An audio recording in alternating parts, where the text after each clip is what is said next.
satu komputer. Sip. Ya. Bismillahirrahmanirrahim. Assalamualaikum warahmatullahi wabarakatuh. Keluarga semuanya. Aku biasanya tuh manggilnya Kamigo ya buat warga family hour. Tapi sekarang pengennya manggil warga aja deh. Ala-ala bapak-bapak ID ya. Ya, selamat sore, selamat belajar di webinar yang pertama ya. Series yang pertama dari judul webinar kali ini, Connection Before Correction. Nah, tadi udah kenalan ya. Udah kenalan, aku Hanifa. Nama lengkapnya Hanifa Nurawalia. Dipanggilnya seringnya Hani ya. Tapi dulu aku tuh kalau di kuliah tuh dipanggilnya Bude. Kenapa ya? Kok aku dipanggil Bude? Bahkan sampai ketua prodi juga manggil aku Bude. Aku istrinya Asa, foundernya Family Hour Indonesia. Jadi dulu aku tuh belum join Family Hour, jadi masih apa namanya ya, masih ngikut-ngikutin aja medsosnya. Setelah gabung ke keluarganya beliau, jadi istrinya, alhamdulillah jadi bisa ikut berkegiatan di Family Hour. Aku seorang ibu dari satu anak, namanya Harika. Yang tadi kan ada ya, Harika Almahira. Nah, di sini aku sebetulnya bukan pakar ya. Aku em, aku bukan pakar parenting, bukan pakar lingkungan juga. Aku antusias kepada kedua topik tersebut aja. Jadi aku tuh ingin ngomporin aja sih sebenarnya di sini tuh ingin ngomporin dari depan, ingin ngomporin dari belakang, dari samping, dari kanan, kiri, kebuat anak-anak muda supaya apa? Supaya mau bersuara, mau berbicara, mau berbagi seputar ilmu keluarga sejak dini. Kenapa ini penting? Tadi sudah disampaikan oleh Pak RW. Kalau ilmu itu penting ya sebelum amal gitu ya. Ilmu tentang berkeluarga itu penting walaupun belum menikah gitu ya, walaupun belum berkeluarga. Karena pada sejatinya teman-teman yang belum menikah juga sudah berkeluarga loh. Posisinya sebagai anak, sebagai kakak, sebagai adik itu juga termasuk berkeluarga. Karena keluarga itu ibadah yang panjang, bener kan ya, ibadah yang lama, jadi ya tentunya harus disiapkan sebaik mungkin. Oke, nah sekarang kita mau berbicara tentang connection before correction, koneksi sebelum mengoreksi. Wah, ini bahasa apa ya? Kalau teman-teman searching ya di Google tentang connection before correction, ini tuh unik sekali. Jadi hubungannya dengan positif disiplin. Ya. Nah, kita akan belajar tiga hal. Yang pertama tentang koneksi, yang kedua tentang disiplin positif, dan yang ketiga cara seru membangun koneksi. Nanti studi kasusnya kita akan bahas di masing-masing topik ini ya, teman-teman. Nah, jadi gini, aku tuh perjalanan mengenali tentang koneksi ini tuh berawal dari sebuah obrolan di sebuah grup ibu-ibu. Jadi ada yang curhat ceritanya ya, gimana cara memperbaiki anaknya supaya disiplin. Nah, ada yang menjawab seorang ibu, Masya Allah gitu ya, oh iya, connection before correction katanya. Saya tuh penasaran, akhirnya saya googling, saya pelajari, oh ini tentang koneksi sebelum koreksi dalam ilmu positif disiplin, tentang teori pengasuhan gitu ya. Ternyata setelah saya pelajari, ini tuh bisa juga diterapkan tidak hanya pada anak, tapi pada pasangan juga, pada orang tua, pada kakak, pada adik, pada semuanya. Gitu, jadi sangat relate lah sama kehidupan berkeluarga. Jadi di webinar ini aku rangkum, aku ramu, aku kemas sedemikian rupa supaya bisa relate dengan peran masing-masing dari kalian, baik itu sebagai anak, sebagai istri, suami, sebagai ibu. Mudah-mudahan ini bisa bermanfaat ya. Amin. Nah, jadi gini, warga. Kalau lihat gambar ini, pernah nggak sih? Coba kita recall lagi. Coba kita ingat-ingat lagi masa kecil kita, inner child kita. Pernah nggak sih kita tuh merasa mau cerita ke orang tua atau ke kakak, tapi kayak nggak nyambung gitu, malah dicuekin. Terus pernah nggak sih kita waktu dulu dimarahin gitu ya sama orang tua atau sama anggota keluarga lainnya, kita menyendiri? Ada yang jawab di sini? Pernah Bu RT, Masya Allah, aku juga pernah. Nggak apa-apa ya, karena masa kecil itu memang apa ya, pasti ada suka dukanya gitu ya. Yang namanya perjalanan gitu ya, kalau yang aku maknai memang fitrahnya itu nggak akan selalu mulus kok gitu, pasti ada ujian-ujian di dalamnya dan itu yang menjadi pembelajaran berharga untuk kita ke depannya, gitu. Pernah katanya simpen sendiri ya Kak Firman. Nah, setelah menikah, jeng jeng, ternyata aku juga ya atau ibu-ibu di sini atau para istri, para suami pernah merasa, kok ngomong sama dia jadi dingin gitu sih gitu ya. Kok nggak sehangat dulu gitu. Apa diem-diem gitu ya di rumah gitu ya. Mau ngobrol, mau nyapa kok nggak enak gitu ya. Terus apa lagi ya? Takut, mau ngoreksi takut dibilang apa sih gitu ya, sok ngatur gitu misalnya kayak gitu ya. Nah, ada yang udah merasakan seperti ini tadi yang sudah menikah mungkin Teteh, ada yang mau bercerita? Ternyata benar juga ya, perjalanan menuju koneksi itu tidak selesai saat kita masa kecil, ternyata ketika menikah juga kita akan menemukan problematika seperti itu. Masih jomblo? Ya, enggak apa-apa, mungkin sama, calon Kang Firman ya, Masya Allah ya. Nah, eh, sekarang udah punya anak, berkeluarga, atau di sini ya keluarga besar gitu ya, keluarga besar di rumah. Pernah nggak sih menemukan fenomena kayak gini di meja makan? Tadinya tuh mau makan bareng, malah buka IG, update, update WA status, update IG story, malah fokus ke HP gitu kan? Padahal, padahal nih warga, kalau kata guru saya, Ibu Septi, foundernya Institut Ibu Profesional, beliau pernah mengatakan kalau meja itu adalah laksana wadah peradaban. Cina. Wih, berat banget ya. Karena di sebuah meja makan, ruang makan itu biasanya para keluarga berkumpul. Yang seharusnya menjadi meja peradaban, sekarang mereka jadi meja perdebatan. Jadi atuh please ya, kalau misalnya lagi makan, coba HP-nya disimpan dulu, misalnya kayak gitu ya. Biar apa? Biar kita saling terkoneksi. Gitu ya. Pernah menemukan lagi kasus kayak gini? Ini aku sih yang ngalamin. Aku tuh pernah mengalami di mana anakku itu, iya keluarganya nggak ada meja makan. Aku juga nggak ada meja makan, tapi kan momen bareng ya makan bareng juga. Ya itu juga bisa kita korelasikan. Nih, ini aku mau cerita. Aku tuh pernah mengalami anak aku itu sulit makan. Ternyata kalau digali lebih dalam, alasannya tuh bukan karena makanan aku nggak enak. Karena ada ketika di mana aku suasananya happy, aku merasa terkoneksi dengan anakku, dia mau kok makan walaupun makananku nggak enak, kayak kurang garam, kurang gurih gimana gitu. Jadi ternyata attachment, bagaimana kita dekat dengan anak kita, bagaimana kita fokus, hadir, membersamai anak, nggak mikirin yang lain, nggak mikirin cucian, nggak mikirin kerjaan yang belum beres. Itu ternyata sangat mempengaruhi perilaku anak anak saya gitu kan. Gitu. Ternyata kalau ditelusuri lebih dalam, ternyata banyak sekali dampak daripada ketidaknyambungan atau koneksi ya gitu ya antara diri kita dan anggota keluarga kita yang dan itu berdampak pada perilaku masing-masing anggota. Hmm.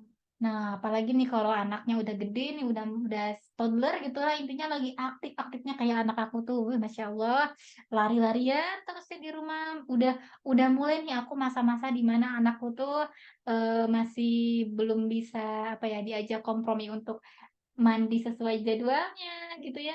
Ayo Harika, kita ke WC yuk. Enggak gitu ya. Udah bisa mulai nolak, Masya Allah ya. Nah, itu ada momen-momen di mana anak itu udah bisa, kalau kata guru saya tuh udah bisa menyatakan authenticity-nya gitu ya, untuk berkata tidak gitu. Sebenarnya nggak apa-apa, it's okay gitu ya, yang penting kitanya sendiri yang harus paham, kitanya sendiri yang harus tahu, sedang apa sih anak kita, apa sih yang dirasakan anak kita gitu, ya. Jadi, koneksi itu apa sih? Ibarat ini ya, ibarat sinyal. Cek orang Sunda mah sinyal. Kalau nggak ada sinyal, ya nggak nyambung. Bener nggak sih? Bener ya? Bener apa bener? Ada yang mau berpendapat? Jadi koneksi itu apa sih menurut warga? Ayo, ada yang mau open cam? Atau mau nulis di chat juga nggak apa-apa. Masya Allah, ada aku ditemenin teteh yang open cam, Teh Hilda, Teh Fitra. Selamat bergabung dan belajar. Ada yang mau sharing? Jadi koneksi itu apa? Biasanya nih Kang Firman aktif nih. Hubungan WRW Teh Syifa, Masya Allah iya hubungan. Siap, siap, siap, siap. Betul, koneksi itu secara bahasa adalah hubungan. Ya. Nah, kalau kita bedah, dari kamusnya Cambridge, connection is the state of being related. Benar ya, being related to someone or something else. Jadi, koneksi itu adalah sebuah keadaan. Sebuah keadaan di mana kita itu saling terhubung, betul, saling terhubung dengan seseorang atau yang lainnya. Ada related gitu ya. Kan sekarang itu banyak ya istilah, kok kontennya relate banget sih sama aku gitu. Kok kontennya nyambung. Nah, nyambung sama aku gitu. Ternyata secara psikologis ya, connection itu adalah ketika when two or more people interact with each other and each person feels valued, seen, and heard. There's no judgment and you feel stronger and nourished after engaging with them. Jadi koneksi itu adalah ketika dua orang atau lebih berinteraksi satu sama lain. Dan setiap orang itu merasa dihargai, merasa dilihat, dan didengar. Gak ada penilaian atau judging-judgingnya, gak ada yang merasa lebih kuat. Dan mereka itu terpelihara, nourish, ternutrisi, maksudnya setelah terlibat dengan mereka, ternutrisi, nourish, terpelihara gitu ya. Gitu. Jadi ini aku buat nih beberapa kata. Related, nyambung, ada apa namanya? Merasa dihargai, merasa dilihat dan didengar, dan merasa lebih kuat serta lebih terpelihara gitu ya setelah berinteraksi atau terlibat dengan mereka. Oke, semuanya benar ya mengenai hubungan. Nah, kenapa sih koneksi itu penting?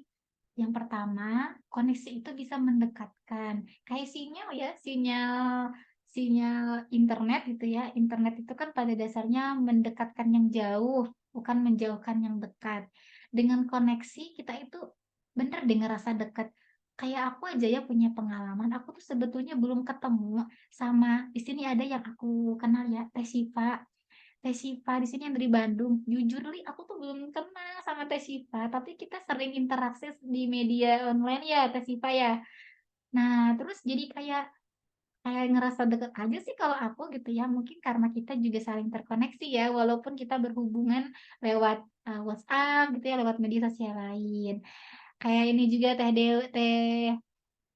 Dwi ya, Wiwil, Dwi Ratna. Ini teman lama aku, Masya Allah, teman SMP, SMA, SMA ya, kita sekelasnya SMA.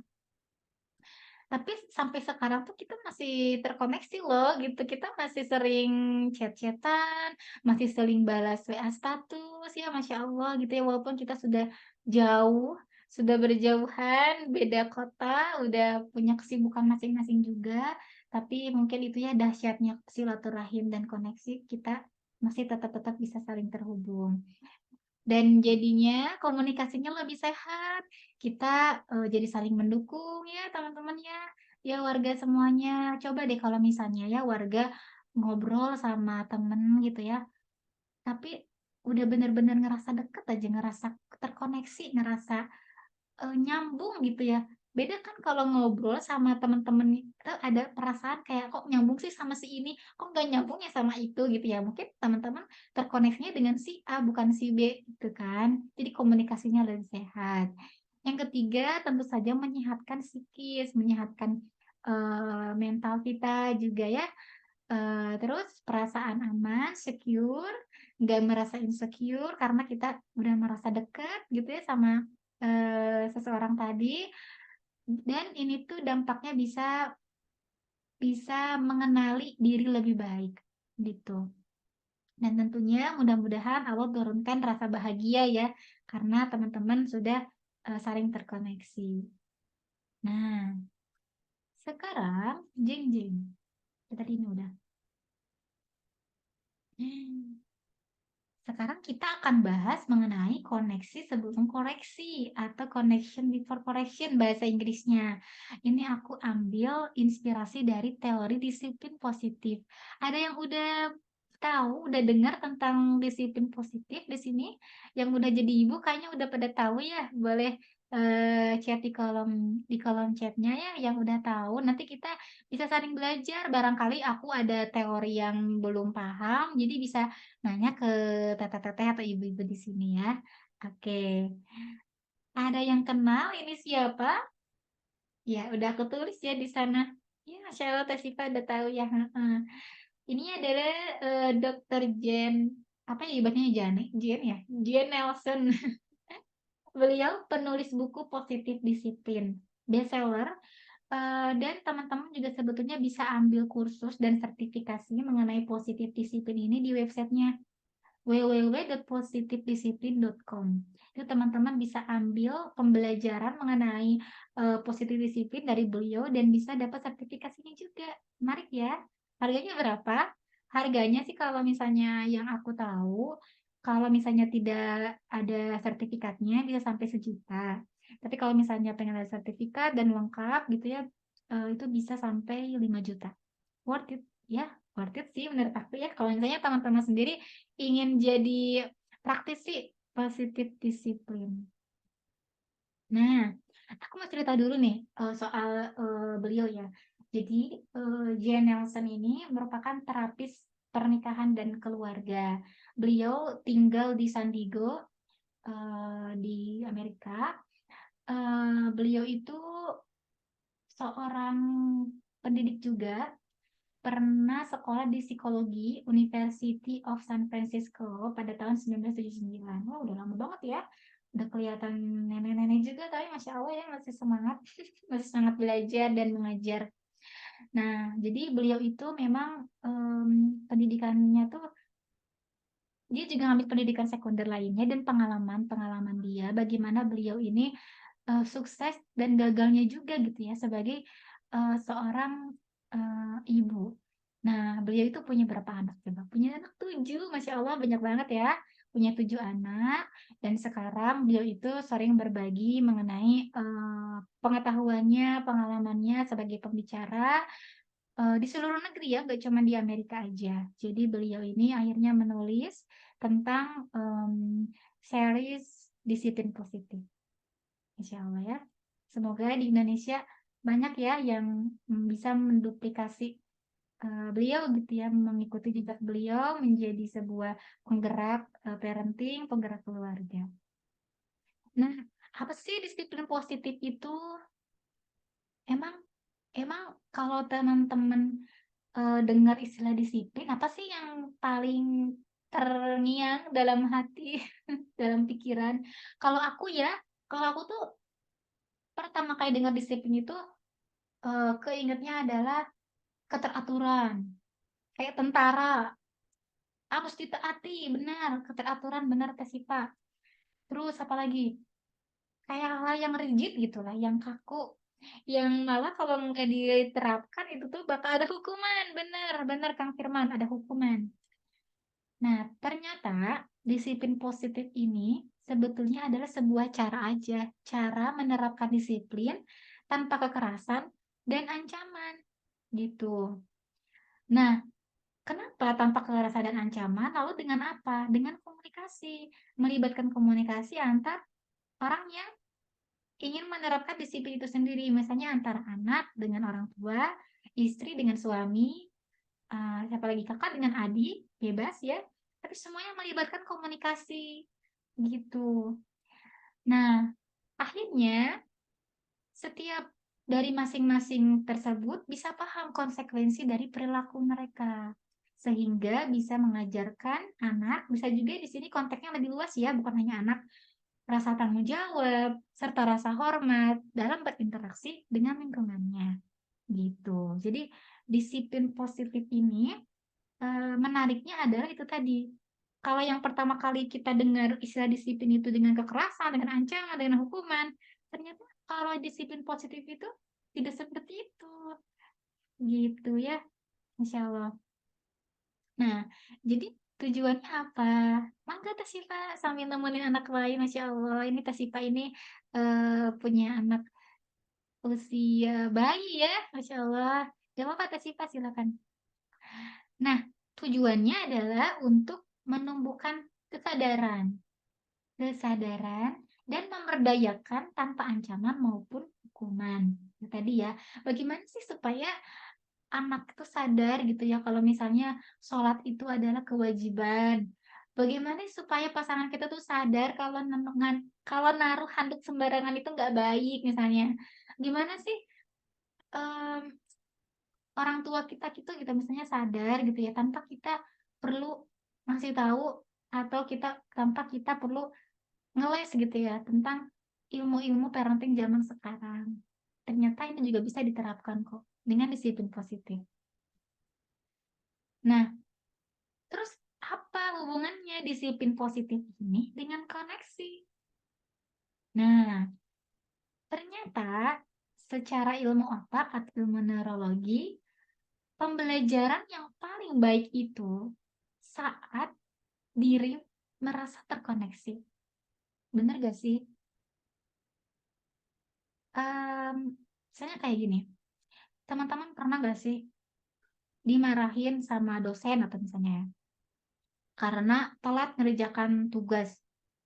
Teman-teman iya sih sadar, tapi kadang itu tuh jadi suatu tekanan dan malah kita sulit gitu mengambil hikmah gitu ya. Jadi kalau aku sih dulu ya sempat ada masa-masa denial gitu ya, kayak kayak dikoreksi sama orang lain kayak ngerasa denial gitu ya, menolak, kayak nggak nyambung aja gitu, kayak nggak bisa nerima pembelajaran itu ya karena kita belum terkoneksi aja gitu. Dan ini kata Alfred Adler dan Rudolf Dirkers bahwa rasa memiliki itu bahwa koneksi itu bisa menghasilkan rasa memiliki, belonging, dan signifikansi. Apa sih signifikansi? Kalau dari ilmu statistik ya signifikansi itu yang berpengaruh, paling berpengaruh. Nah, kalau di ilmu psikologi ini signifikansi kalau kata beliau adalah spesial. You are significant, you are special. Kenapa sayang? Iya. Saya kayak gini nih.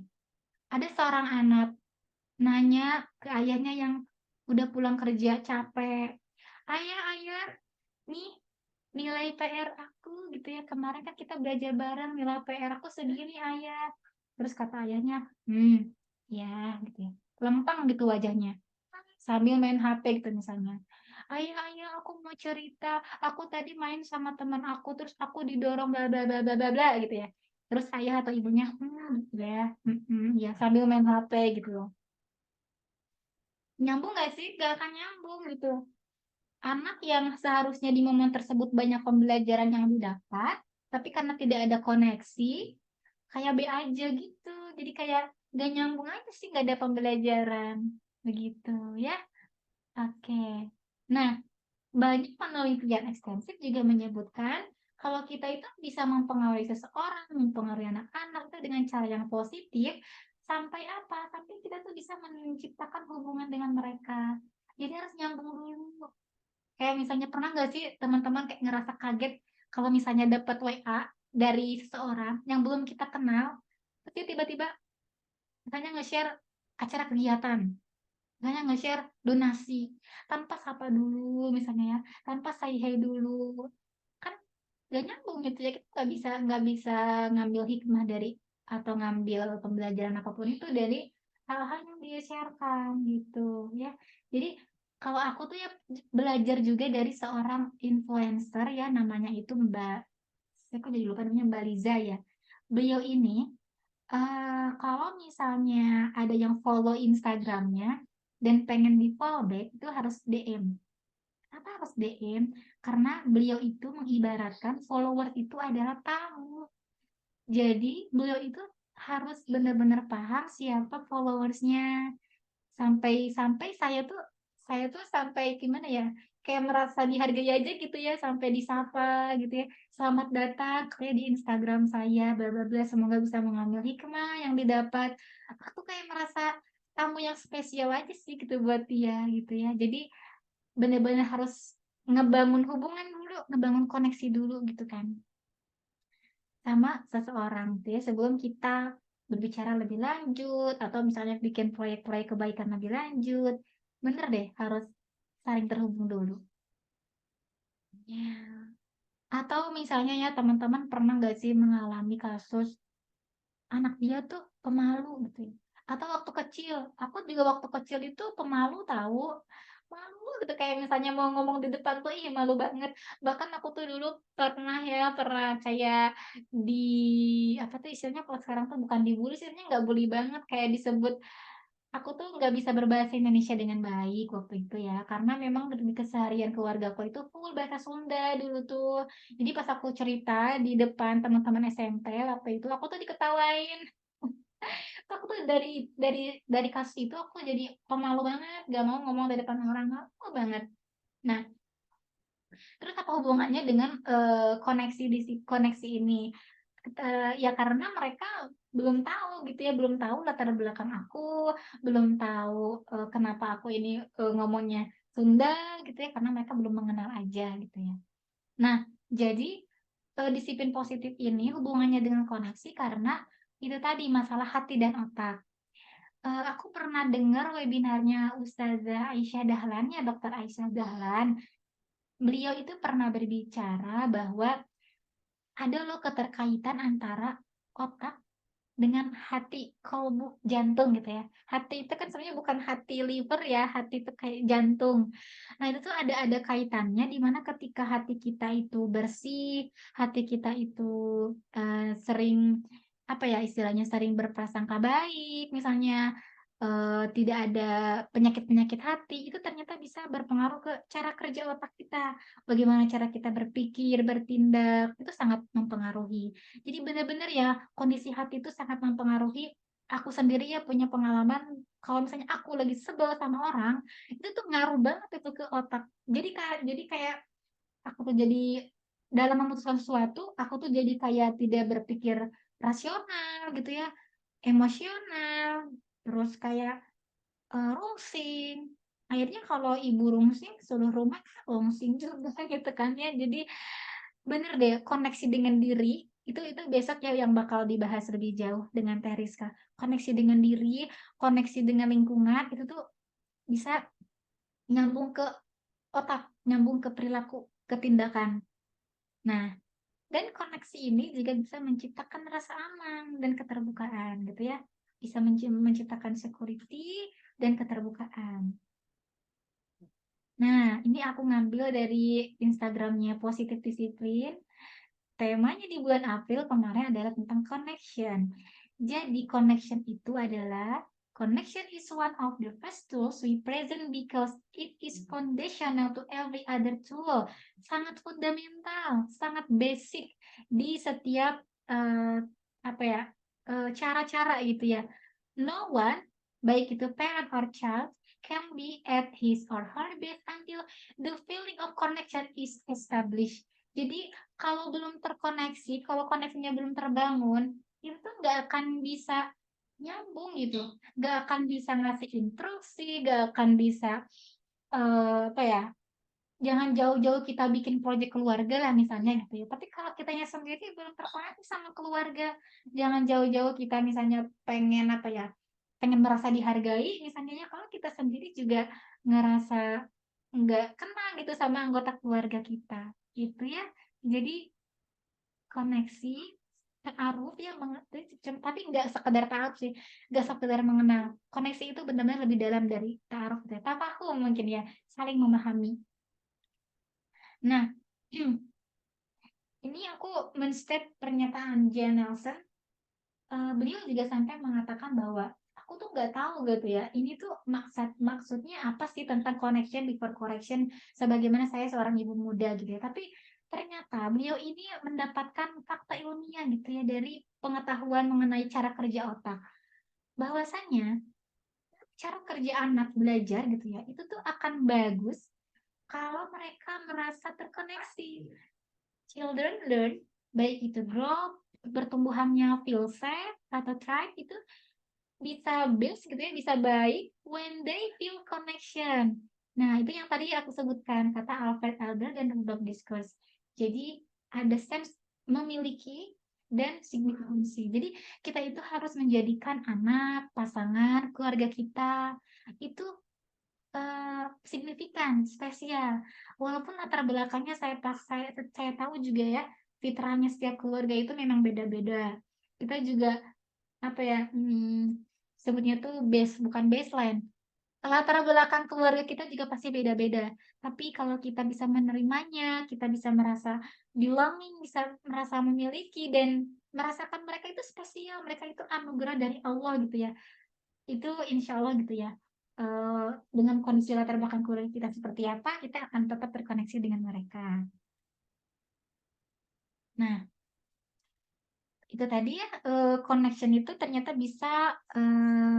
bisa membangun keamanan dan keterbukaan.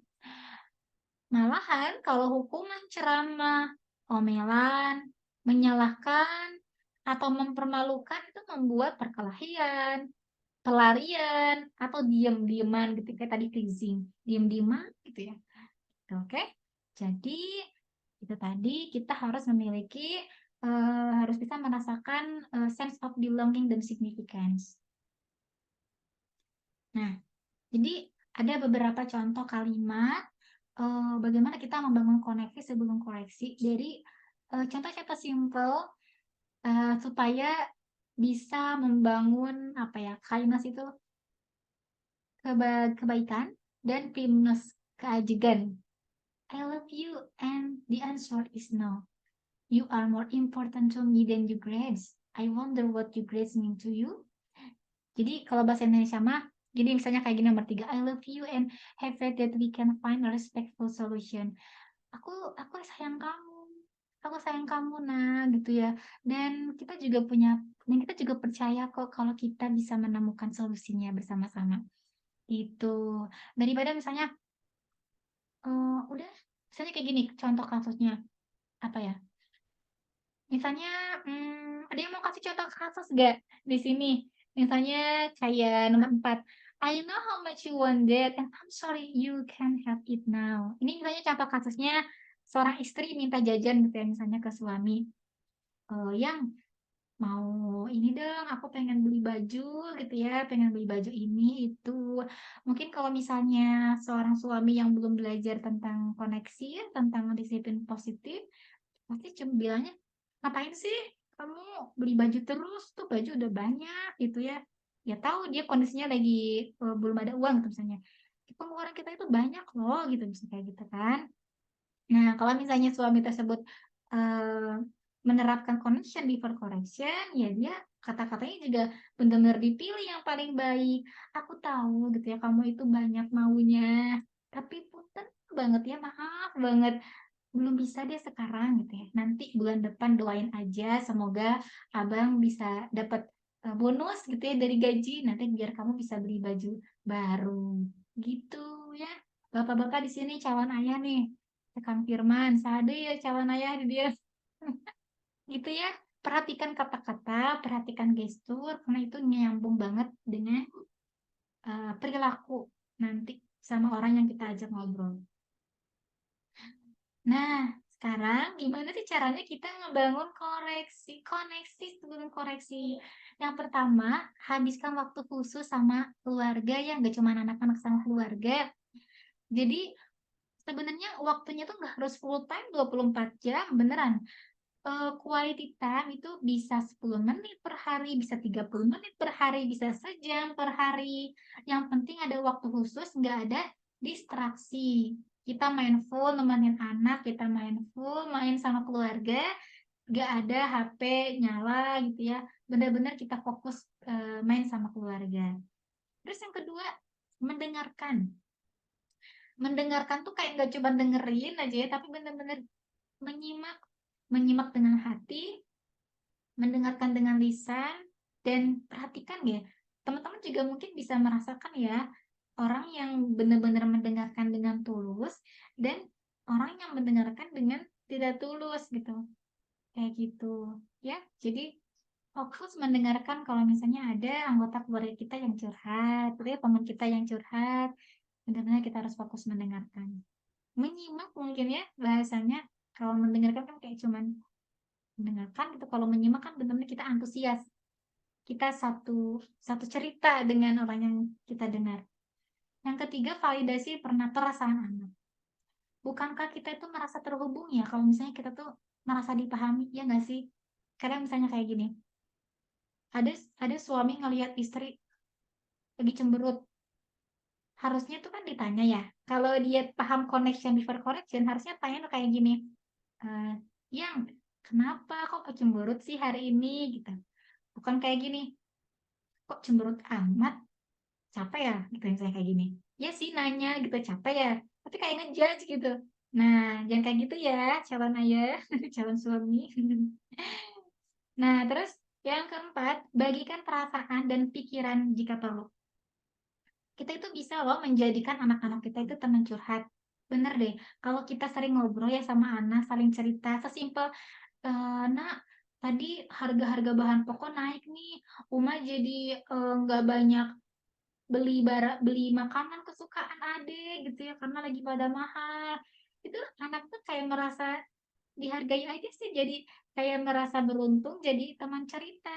Nantinya ke depannya anak itu akan merasa safe gitu ya, akan merasa aman kalau misalnya cerita sama orang tuanya. Jadi kenapa sekarang itu banyak sekali kasus di mana anak itu lebih senang cerita ke pacar gitu ya, misalnya ke lawan jenis, ke orang lain, bahkan yang topiknya itu menyeramkan gitu ya, bukan menyeramkan sih, kayak sensitif, kayak misalnya tentang penyimpangan seksual ya, sekarang kan banyak ya, tentang pendidikan tarbiyah jinsia gitu, atau pendidikan seks itu tadi. Banyak kan pertanyaan-pertanyaan yang sebenarnya pengen ditanyain ke orang tua, tapi anak tuh malu, tidak menjadikan orang tua tuh sebagai tempat cerita yang nyaman. Akhirnya nanya ke tetangga, nanya ke orang lain, terjerumus deh dengan perilaku-perilaku asusila, nauzubillah.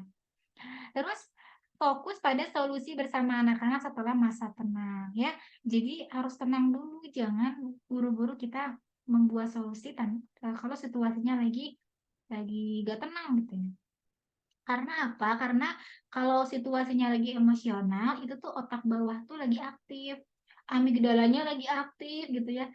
Jadi itu tuh nggak akan nyambung, nggak akan rasional lah, otak bagian atas itu nggak akan berfungsi dengan baik gitu. Coba teman-teman kalau misalnya pengen belajar lebih jauh ya tentang hubungan otak dengan emosi, dengan apa namanya, tindakan seorang anak, itu bisa baca buku judulnya The Whole Brain Chart. Itu bagus banget, masya Allah. Untuk saya gitu yang kesabarannya setipis tisu, belajar kayak gitu ya bisalah sedikit-sedikit mengurangi apa namanya, ketidaktahuan saya mengenai struktur otak anak gitu. Ternyata kalau anak tantrum tuh normal gitu ya, karena kayak gitu tadi otaknya masih belum berkembang. Nah, terus yang selanjutnya, ajukan pertanyaan rasa ingin tahu untuk membantu anak. Nah, ini tuh kayak yang dilakukan oleh Pak RW. Jadi Pak RW itu biasanya suka nanya gitu ke anak. Kayak misalnya anak aku lagi susah, apa namanya, lagi susah mandi. Harika, kenapa gak mau mandi? Gitu ya misalnya. Tahu nggak kalau mandi itu bikin badan jadi seger?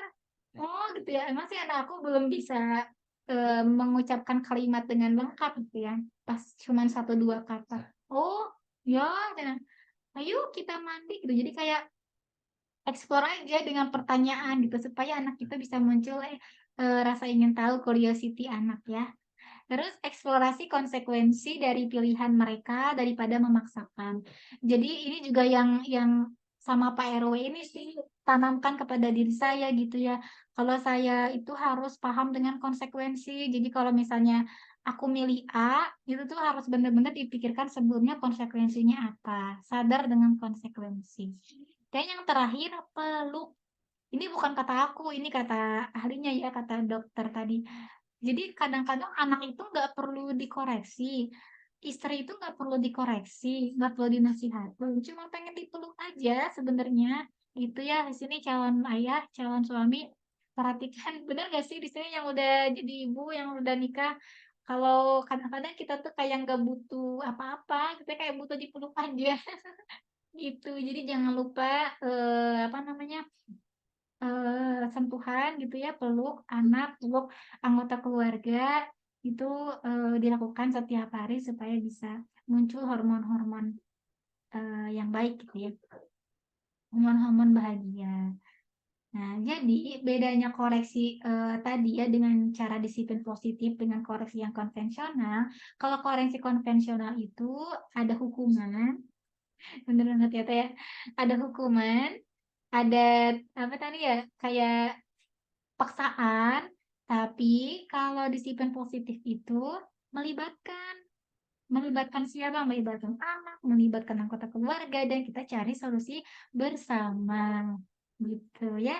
Jadi kalau misalkan nanti dengar istilah disiplin, gak usah takut, gak usah terbayang dengan hal-hal yang kaku, yang menyeramkan, yang relate dengan hukuman, tapi ternyata ada loh disiplin yang positif, yang tadi ya, yang melibatkan anggota keluarga. Nah, aku udah 1 jam. Bagaimana sih cara seru kita tetap terkoneksi? Sebelum aku ngasih tipsnya, tips di keluarga aku, ada nggak yang mau sharing gimana sih caranya warga di sini bisa tetap terkoneksi? Ada yang masih mahasiswa di sini? Ada yang masih mahasiswa? Gimana teman-teman di sini yang mahasiswa bisa tetap terkoneksi dengan ayah ibunya? Boleh Kang Firman, silakan. Open mic Tadi kan suaranya. ditanya yang masih mahasiswa, ya saya angkat tangan gitu. Tapi sinyal Oh, agak open sulit mic. kayaknya. Suaranya di Tes, sini ya? ada nggak? Tes, tes. Oh, Oh, susah. Oh ya, audio, tes. audio, speakers. Oh ya, Hah? ya. Maaf ya, aku teh gaptek. Hmm. Nah, Firman mau ini, tadi raise hand, mau cerita.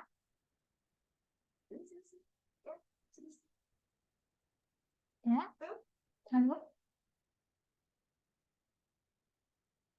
Oh, sinyal sulit. Iya, nggak apa-apa. Eh, siapa teh? Ada yang mau ini, mau sharing?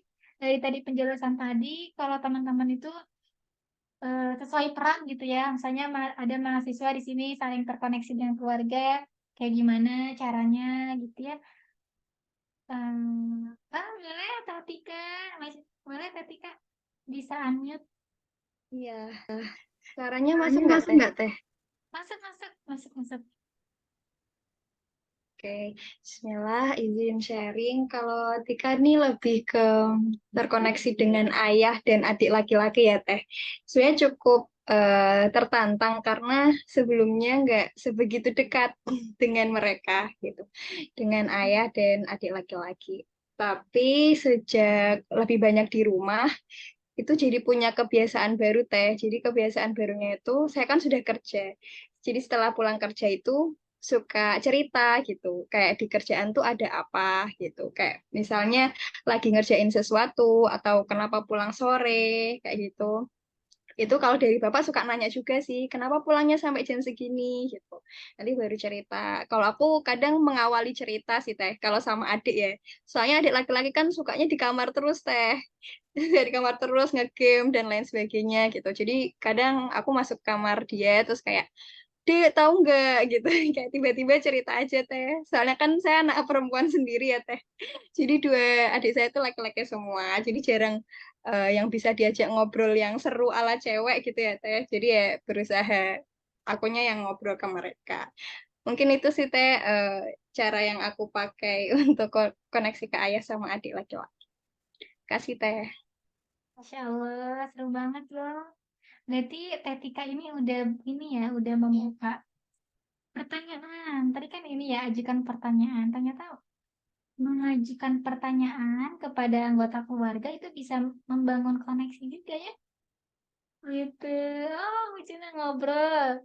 Kalau Teh Kang Firman ngobrol telepon sekali, biasanya ke ibu, ke adet paling traktir jajan. Kalau aku sambil makan, bener banget ya. Masya Allah ya Teh Tika, apa namanya, itu juga sebetulnya bisa menjadi salah satu pembelajaran latihan ya. Kalau misalnya di sini posisinya Teh Tika itu satu-satunya perempuan di antara adik-adiknya yang laki-laki. Itu akan bisa, kondisi tersebut bisa melatih Teteh untuk nanti berhadapan dengan separuh jiwa Teteh nanti. Wis, dengan suami Teteh nanti gitu ya. Jujur nih, aku tuh kalau aku tuh ini ya, perempuan semua saudara aku tiga-tiganya. Jadi ketika berhadapan dengan laki-laki tuh aku juga kadang kaku gitu, beneran kaku banget teh. Jadi kayak bener-bener makanya di sini tuh aku tuh belajar tentang ilmu koneksi ini ya karena itu tadi aku pengen belajar lebih jauh gimana sih caranya biar nyambung sama cowok gitu ya. Karena usually di keluarga aku tuh keluarga kecil nggak ada sosok ayah juga kan gitu kan. Jadi aku tuh udah lama ditinggal bapak. Jadi ya gimana ya kalau ngomong ke cowok tuh kayaknya harus hati-hati gitu kayak tak salah gitu kan. Jadi gitu ya. Semoga bisa jadi pembelajaran ya buat Teh Tika nanti ke depannya. Amin. Oke. Ya, nanti kita lanjut lagi ya sharingnya.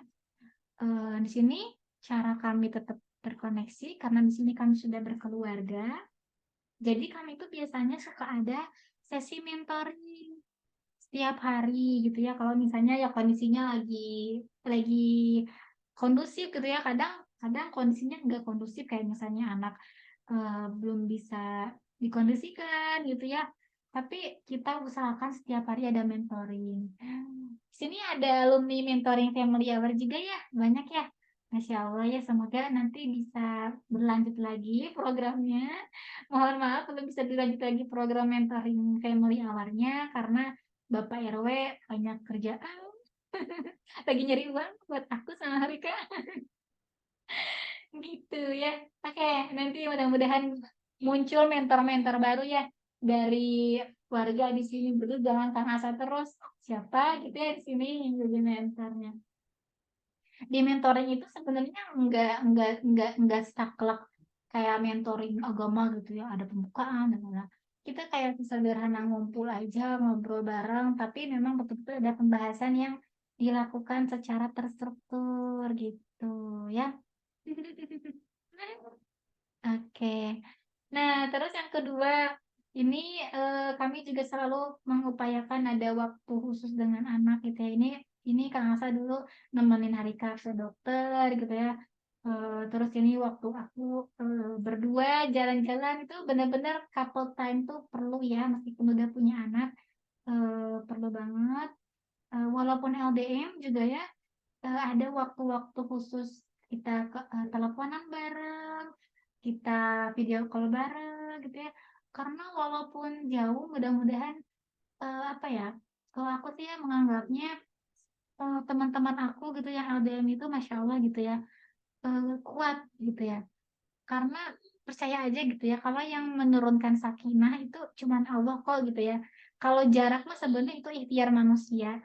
Tapi sejatinya yang menurunkan sakinah itu anzala sakinah itu kan Allah gitu ya.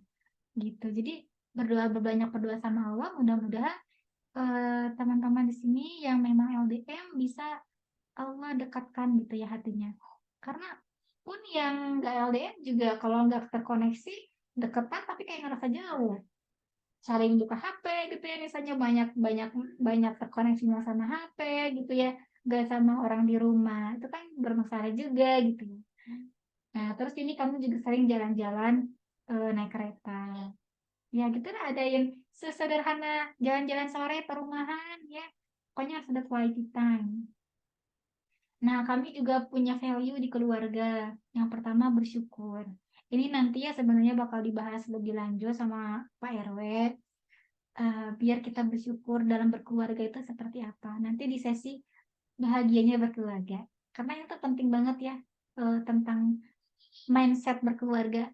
Supaya teman-teman itu dengan apapun kondisi keluarga teman-teman itu bisa tetap bahagia. Insya Allah ya, karena bahagia itu sebenarnya bukan diciptakan aja, tapi dinikmati. Nah, terus kita juga harus jujur dan saling terbuka. Gak boleh ada yang ditutup-tutupi gitu kan. Kita kita kalau misalnya ada masalah, dia berdialog gitu ya. Cari solusi bareng-bareng. Terus apresiasi. Apresiasi ini memang beda dengan pujian. Apresiasi ini kayak lebih ke dukungan aja sih gitu ya. Sederhana. Makasih ya udah nyuci piring gitu. Itu penting banget ya. Gitu. Jadi menciptakan koneksi dengan kayak gitu. Nah, terus fokus pada solusi. Nah, di keluarga kami itu kalau misalnya ada masalah, udah fokus sama solusi gitu ya. Solusinya yang apa? Solusinya yang relatif, yang respectful, yang reasonable, yang helpful. Jadi solusinya harus relate, harus nyambung dengan permasalahan. Jangan sampai kita kita masalahnya A tapi solusinya B. Ya solusinya harus yang nyambung ke A ya. Dan respectful, saling respect gitu ya. Kita saling paham satu sama lain. Terus reasonable, harus yang beralasan. Solusinya harus yang bermakna. Jangan sekedar solusi yang bisa saja itu menyakitkan gitu kan. Tapi benar-benar harus yang bermakna, yang reasonable, yang beralasan. Dan helpful. Kita kan solusi ya harus membantu gitu ya. Seperti itu. Dan perluas bahasa cinta. Kalau misalnya teman-teman di sini mungkin tahunya bahasa cinta itu kan ada sentuhan, pujian, atau kata-kata dukungan, apalagi hadiah. Nah, ternyata eh, bahasa cinta itu nggak cuma itu kok. Bahasa cinta itu luas. Asalkan kita harus pintar-pintar mendiscover anggota keluarga kita. Mungkin kayak kayak tadi gitu ya, kayak Teh Agi, bahasa cinta dia tuh selalu terkoneksi kalau makan bersama. Ya mungkin itu bahasa cintanya adalah makanan gitu kan. Makanan. Kalau yang aku rasakan ya bahasa cintanya Pak RW itu dia tuh entah kenapa gitu ya selalu selalu mendukung aja gitu ya. Dan kalau aku jujur aku pernah ada masalah insecurity. Terus ya gimana ya? Alhamdulillah sih masalah-masalah tersebut bisa terselesaikan ya karena itu tadi mindset bahasa cintanya beliau adalah harus saling mendukung gitu ya. Ya, calon calon suami, calon istri saling dukung ya nanti. Nah, terus parenting itu ternyata bukan cuman urusan perempuan, bukan urusan perempuan semata, tapi ayah juga. Kayak teman-teman atau warga di sini pernah nggak sih membayangkan kalau di konsepsi ya atau pembuahan, sorry, aku bahas kayak gini karena aku juga belajar dari aku lupa siapa ya, Fatherhood ya, komunitas Fatherhood. Kan kalau pembuahan itu kan sebenarnya yang aktif itu adalah si sel sperma ya sebenarnya. Yang ngejar sel ovum mah diam aja gitu. Nah, ternyata kalau itu kita tadaburi, peran pengasuhan itu harusnya yang aktif itu adalah sang ayah gitu, sang suami gitu. Ya kayak ibaratnya tadi sel sperma itu yang aktif mengejar sel telur untuk proses pembuahan. Sejatinya ya seorang laki-laki itu kan kawan gitu ya harus harus yang apa ya yang justru mengaktifasi istri atau ibu untuk belajar pengasuhan gitu ya. Kalau misalnya ada yang belum belum bisa membangun hal tersebut nggak apa-apa gitu ya, kita belajar sedikit demi sedikit. Nah aku juga apa sih namanya senang banget ya kalau misalnya ada kegiatan parenting tuh bapak-bapak gitu yang hadir, karena ya emang gitu, peran laki-laki tuh seberat itu sebenarnya jadi kawan gitu ya, jadi pemimpin keluarga. Jadi intinya kesimpulannya ya kita itu mesti punya apa ya waktu bersama aja sih sama keluarga gitu ya. Dan supaya apa? Supaya kita bisa membangun kehangatan bersama mereka. Terima kasih atas antusiasme teman-teman di sini, warga semua di sini. Kita langsung ke sesi pertanyaan ya. Oke, udah ada yang bertanya, Masya Allah. Teh Selma, itu sih seneng banget Teh Selma bisa ikut sini. Iya, Alhamdulillah. Teh, menarik tadi katanya ada tema tentang koneksi ke diri sendiri. Betul Teh Selma, insya Allah nanti sesi kedua ya. Pertanyaannya, ada risiko, aku stop share dulu ya. Pertanyaannya, eh, apakah ada risiko atau konsekuensi nggak kalau seseorang memaksakan mengkoneksikan diri dengan banyak pihak di luar, contoh keluarga besar pasangan, tapi belum seutuhnya terkoneksi ke diri sendiri atau ke pasangan juga terbatas? Ada sarannya, Teh? Mohon. Ya, makasih banyak pertanyaannya, Teh Selma. Jadi, koneksi dengan diri itu sejujurnya jauh lebih penting dibanding dengan kita koneksi kepada luar. Artinya gini, sebelum kita terkoneksi dengan luar, kita harus terkoneksi dulu dengan diri sendiri. Ini bukan kata aku, ini kata guru aku. Beliau praktisi kesehatan holistik. Beliau selalu mengingatkan kalau kita itu perlu terkoneksi dengan diri gitu ya. Maksudnya gimana sih terkoneksi dengan diri teh? Maksudnya kita itu harus tahu kebutuhan kita tuh apa gitu ya. Jadi misalnya sesimpel kayak gini. Em, kita kita misalnya gini, soalnya gimana ya? Aku jadi ngeblank. Jadi gugup. Misalnya, misalnya, oh iya, misalnya gini, ada yang mau curhat gitu ya teman kita atau keluarga kita, tentang permasalahan dia gitu ya. Nah, tapi kita sendiri tuh sebenarnya lagi capek gitu ya misalnya ya, lagi pengen istirahat. Boleh nggak sih kita nolak? Boleh gitu ya, karena kita tahu kebutuhan diri, kita itu harus istirahat dulu gitu. Sesimpel kayak misalnya aku sebagai seorang ibu, hmm, anak aku mandi duluan aja deh sebelum aku gitu ya. Nah, harusnya harusnya ibunya sendiri yang harus memenuhi tangki cintanya dulu gitu ya, sebelum memenuhi tangki cinta orang lain gitu. Jadi terkoneksi dengan diri itu sebenarnya lebih jauh juga, bisa dilakukan dengan me time gitu ya. Intinya seorang ibu, seorang istri tuh benar-benar harus punya waktu buat diri sendiri. Bisa terkoneksi dengan diri sendiri, caranya bisa dengan apa ya, kalau aku sih menganggapnya mengkoneksikan dengan diri tuh ini, kita tuh sering nanya ke diri, berkontemplasi, terus berdialog dengan Allah gitu ya, journaling, terus kayak ngobrol aja ke diri, aku ini siapa gitu ya, apa sih kebutuhan aku gitu, apakah aku tuh udah bisa apa ya, berterima kasih gitu ya selama ini kepada keluargaku, khususnya bersyukur gitu ya kepadamu ya Allah gitu ya. Apa ya, aku tuh menganggapnya mengkoneksikan dengan diri itu adalah kita itu tahu kebutuhan diri kita dan sering berdialog dengan diri gitu. Jadi eh, kalau untuk konsekuensinya, risikonya, mungkin aku pernah mengalami ini soalnya. Aku sendiri pernah mengalami ketika aku memaksakan kehendak, aku jadinya capek, Teh Selma. Bener deh, capek banget. Kayak misalnya, aku tuh memaksakan diri sendiri untuk memenuhi ekspektasi orang gitu ya. Nah, tapi aku sendiri itu belum jujur sama diri sendiri kalau itu tuh sebenarnya nggak cocok dengan diri aku gitu, misalnya kayak gitu ya. Kalau kita terlalu memaksakan kehendak itu bakal capek itu ya. Jadi eh, sering-sering muhasabah mungkin ya, muhasabah diri ini aku ngingetin diri aku ya, mengkondisikan dengan diri, banyak istighfar, banyak berkontemplasi, insya Allah gitu ya. Semuanya akan inside out gitu ya kalau misalnya diri kita sudah terkoneksi dengan diri kita terlebih dahulu gitu. Kalau misalnya teteh ada yang mau menambahkan boleh ya. raise aja. Kita di sini santai aja sih. Soalnya aku juga tadinya dibilang aku mau disclaimer, aku tuh bukan pakar, aku tuh cuman kompor. Aku mengompori teman-teman di sini supaya mau bersuara mengenai isu keluarga. Jadi contohnya nih, Kak Selma ada tanggapan? Boleh ya di kolom chat kalau misalnya ada tanggapan lagi. Nah, sambil nunggu Teh Selma menanggapi, ada pertanyaan juga dari Teh Novia. Teh, emang gak apa-apa ya kalau kita curhat ke anak? Takutnya anak merasa ikut nanggung beban, kan anak harusnya happy, main-main aja.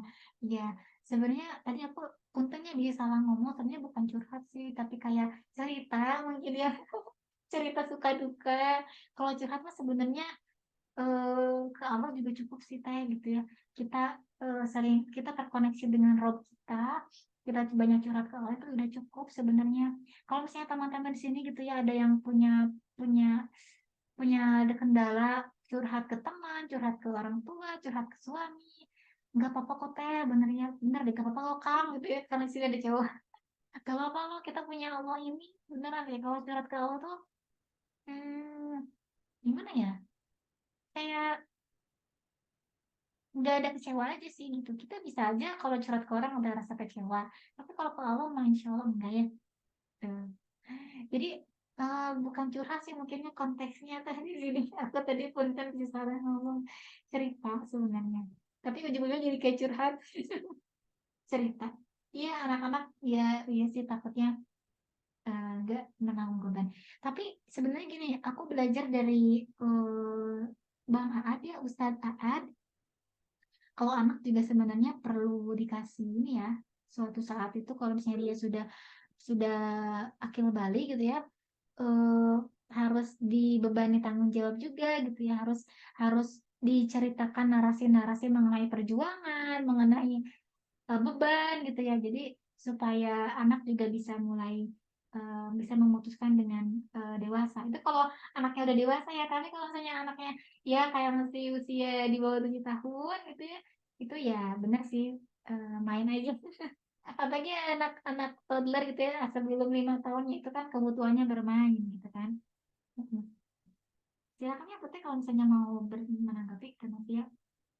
Terus kata Kang Firman, saya lebih ke bertanya, kalau anak misalnya tidak sholat atau melakukan hal yang parah, apa yang harus dilakukan berkaitan dengan disiplin positif ini? Kasusnya saya lihat di teman KKN mantan anak pesantren, tapi sholatnya bolong-bolong. Maunya suami, tapi singa tidak mendukung. Nah, itu tadi ya, kalau ini kan perkaranya sholat. Emang sih kalau sholat itu kan disyariat 7 tahun itu kan boleh dipukul. Nah, sebenarnya itu tuh bukan serta merta apa ya memukul sih sebenarnya, tapi itu tuh adalah manifestasi dari hasil pendidikan kita, pendidikan anak sebelum 7 tahun itu. Makanya kalau di kurikulum pendidikan berbasis fitrah, tumbuhkan minat anak suka beribadah itu sebelum 7 tahun. Jadi jangan dulu dicekokin hal-hal praktis. Kalau dulu kan aku juga mengalami ya, kalau diajarin sholat tuh diajarin bacaan-bacaan dulu, diajarin tata caranya dulu. Ternyata harusnya kita tumbuhkan rasa cinta terhadap ibadah dulu sebelum diajarin sholat.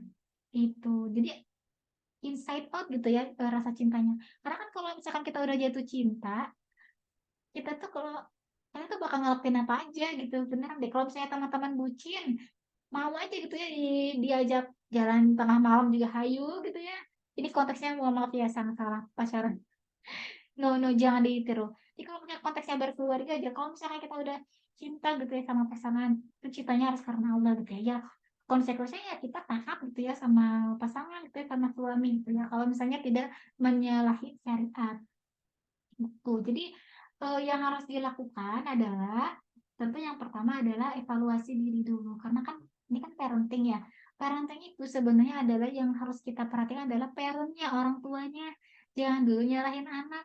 Kalau nyalahin anak namanya kidding, bukan parenting. Jadi core utama dari parenting itu adalah orang tuanya. Jadi kalau misalnya ya ada anak yang kayak gitu, yang harus didekati adalah orang tuanya dulu. Misalnya Kang Firman di sini ngobrol ke orang tuanya si anak itu, kenapa bisa kayak gini ya Bu gitu ya, ngobrol dengan santai aja gitu ya, apakah dulu di pesantrennya memang tidak terkontrol atau memang ibu sebelum ke pesantren itu tidak ada pendidikan di keluarga gitu ya, jadi udah aja menyerahkan ke pesantren gitu kan. Nah, memang yang harus pertama itu yang harus dievaluasi adalah orang tuanya, parentnya. Jadi bukan adalah yang tadi sebenarnya di sisi positif ini ya, kalau misalkan lebih jauh itu ada beberapa praktik-praktik yang seru gitu ya. Entah itu lewat kartu disiplin atau lewat apa namanya kayak apa sih sebutnya emosi. Tapi kan itu kan berlaku buat anak. Nah, aku nggak tahu nih Kang Firman ini tuh anaknya itu yang nggak mau sholat itu apakah sudah balik sama berakal. Artinya dia sudah hukum hukum wajib sholatnya itu sudah sampai ke mereka ya. Kalau kayak gitu mah berdialog aja sih kayak tadi ya, buka dengan dialog, tanya, diskusi kenapa sih nggak mau sholat gitu ya. Kita kita jangan dulu ngasih perlu masuk neraka gitu maksudnya kayak gitu ya. Tapi tadi bangun imajinasi positif kayak misalnya lu cinta gak sih gitu ya sama Tuhan kamu gitu ya, Tuhan kamu tuh cinta loh sama lu gitu ya. Tuhan lu tuh ngasih kamu kerjaan, ngasih kamu sekolah yang tinggi gitu misalnya, ngasih kamu makan tiap hari, masa lu nggak cinta balik sama Tuhan lu gitu ya. Lu tahu nggak sih kalau misalnya lu cinta sama Tuhan lu gitu ya, apa yang Tuhan lu eh, perintahkan, lu pasti akan dengan mudah untuk melakukannya gitu. Jadi bangun imajinasi cinta dulu, bangun konstruksi berpikir yang positif dulu gitu ya kepada teman Kang Firman tadi gitu mengenai sholat. Karena aku juga sebenarnya pernah menghadapi ini di di teman kerja aku gitu ya.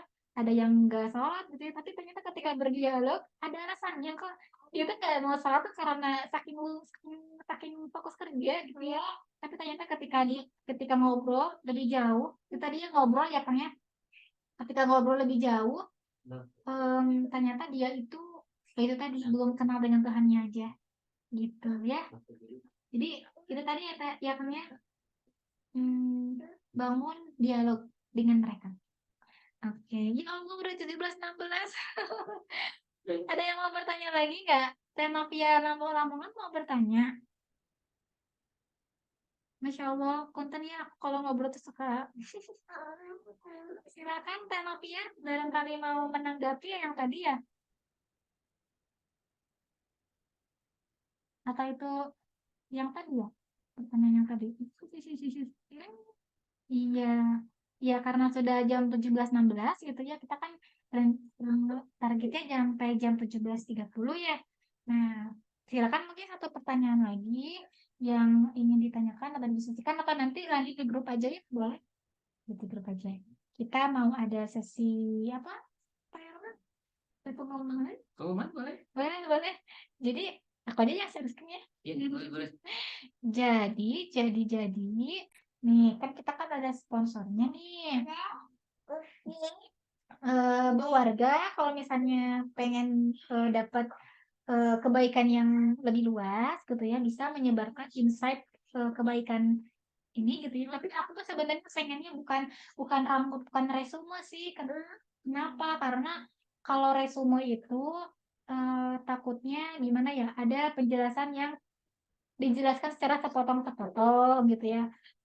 Boleh pakai resume webinar ini, tapi aku nanti tolong disertai dengan sumbernya ya. Kalau misalnya tadi kan sumbernya aku kan sebenarnya bukan dari diri aku, itu kan sumbernya dari websitenya positivdiscipline.com. Jadi aku sih menyarankan sharing insight aja ya, sharing insightnya teman-teman di media sosial mengenai acara ini kayak gimana, khususnya di sesi 1. Terus tag familyhour.id dan tag rokata.id, gunakan hashtag reconnect our family. Nanti teman-teman kalau yang beruntung bisa dapat voucher. Nanti pengumumannya di akhir ya. Dapat voucher atau dapat ini plannernya. Plannernya ini jujur nih ini planner terbagus. Aku bukan endorse sih. Aku tuh udah sering planner tiap tahun. Dan ini tuh menurut aku yang paling worth it. Karena apa? Karena pertama dari desain, dari bahan, dari harga juga itu luar biasa banget ya, Masya Allah, nggak tanggung-tanggung nih, ini sahabat aku yang bikin. Itu benar-benar bagus banget lah intinya gitu ya. Dengan harga segitu, tapi sangat-sangat keren lah kualitasnya. Kertasnya juga keren banget. Itu ya teman-teman ya, sini yang semangat buat sharing di media sosial bisa share ini. Atau mau share di akun aku ya, @hanifah_nurawalia juga boleh. Khusus buat sesi kali ini. Gitu teman-teman. Sekarang kita mau foto bareng dulu yuk. Supaya kita, apa ya, terdokumentasi. Kalau misalnya teman-teman di sini mau open kamera, boleh diamankan apa namanya? Auratnya. Bagi yang perempuan boleh pakai mukena, tidak apa-apa. Kita mau foto bersama. Ya, aku ngitung sampai 10 ya. 10, 9, 8, 7, gak apa-apa teh. 8, 9, kok aku jadi gak bisa ngitung. 10, 9, 8, 7, 6, 5, 4, 3, 2, 1. Cheers. Belum. Nah, hitungan 3, teman-teman semua, pasang pasang wajah terbaiknya warga. Hitungan 3, 1, 2, 3. Oke, warga-warga bahagia. Sekali lagi, hitungan 3, 1, 2, 3. Oke, terima kasih semuanya. Ada warga yang persiapan Agustusan kelihatannya. Semangat. Dikembalikan kepada Neng, mangga. Kan kamu yang ini. Oh gitu. Oh iya, siap. Thank you banget buat seluruh warga yang sudah hadir di kesempatan sore hari ini. Senang sekali rasanya Bapak RW dan Ibu RW di sini bisa menyambut teman-teman semua yang hadir, Famigo semuanya ya. Sampai jumpa lagi di pertemuan pekan depan. Masih dengan topik-topik apa yang menarik pekan depan? Tentang cara mengkoneksi dengan diri Wah, sendiri. cara mengkoneksi dengan diri sendiri. Ya, kita sibuk mengkoneksi ke WiFi tapi lupa mengkoneksi ke diri sendiri, coy. Oke, pekan depan kita belajar mengkoneksi ke diri sendiri. Sampai jumpa lagi di pekan depan bersama saya, Bapak RW, Kasa, Harika, dan juga Ibu RW. iya. Terima kasih semuanya. Assalamualaikum warahmatullahi wabarakatuh. Selamat Waalaikumsalam sore. warahmatullahi wabarakatuh.